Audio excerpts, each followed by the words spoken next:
something everybody should really think about. If you know exactly what you want to be, you need to spend as much time with people that are actually that already.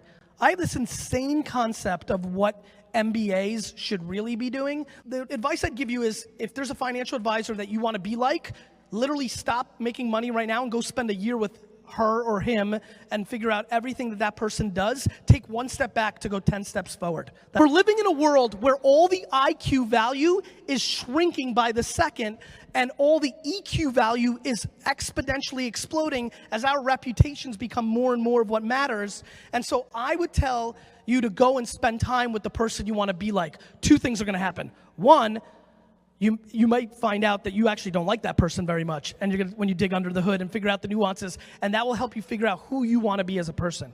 And two, you may find out that that's awesome, and you want to replicate those actions to get there. John asks, what digital media skills do you think students need to be learning in schools today? Taking action.